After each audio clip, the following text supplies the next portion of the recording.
This is VOA News. Via remote, I'm Diane Roberts. The High U.S. Supreme Court has ended constitutional protections for women seeking abortions in the United States.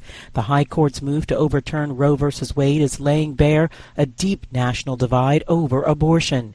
AP Washington correspondent Sagar Magani has more. Outside the High Court, Lydia Taylor celebrated. I've been working and praying for the past 5 years for this day. Now she wants a push for all states to ban abortion, as she cried tears of joy nearby. It's terrifying. Ansley Cole is scared. Because what are they going to come for next? Columbia University professor Terry McGovern says a lot of rights are now at risk. Contraception, I think certainly gay marriage and protections for same-sex relationships. And others based on the right to privacy. This decision is a seismic shift in how we understand or how SCOTUS has understood the Constitution. Sagar Magani, Washington. Ukrainian forces prepared Friday to retreat from the strategic city of Severodonetsk after weeks of fierce fighting, a setback that could pave the way for Russia to seize a large swath of eastern Ukraine. Moscow said it had encircled about 2,000 Ukrainian and what it called foreign troops in the area. Reuters could not independently verify any of the battlefield accounts. The reports came 4 months to the day since Russian President Vladimir Putin sent tens of thousands of troops over the border, unleashing a conflict that has killed thousands, uprooted millions, and reduced whole cities to rubble. European Union Foreign Policy Chief Joseph Borrell was headed to Tehran Friday for a surprise visit that could breathe new life into stalled talks on reviving the 2015 Iran nuclear deal. Borrell was due to arrive in Iranian capital at night to meet the foreign minister. This is VOA News. The United Nations' chief warns the world faces catastrophe because of the growing shortage of food around the globe.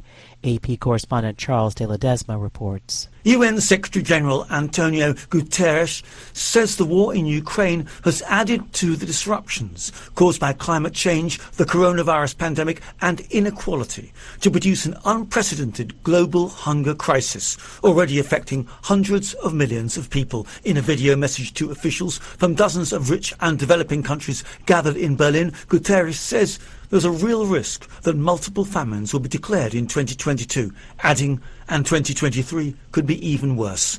I'm Charles de Ledesma. An aftershock took more lives and threatened to pile even more misery on an area of eastern Afghanistan, reeling from a powerful earthquake that state media said killed 1,150 people this week. Wednesday's magnitude 6 quake killed 121 children when it struck a remote mountainous region already grappling with staggering poverty.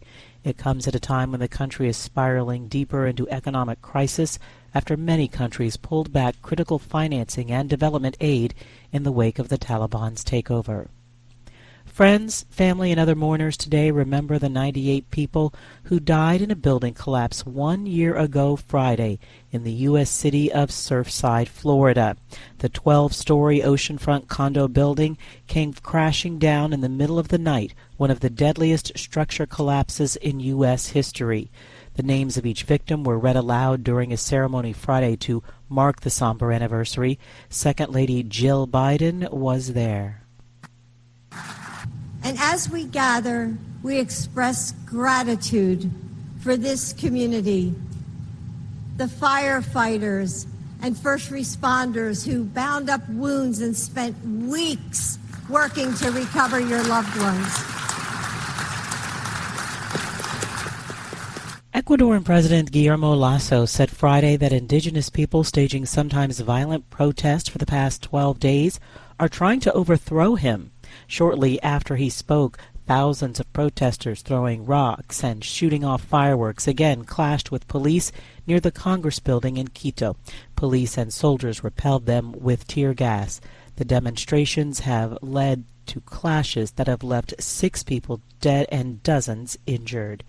And recapping our top story, the U.S. Supreme Court has ended constitutional protections for women seeking abortions in the United States, and the High Court's move is laying bare a deep national divide over abortion. Via remote, I'm Diane Roberts, VOA News.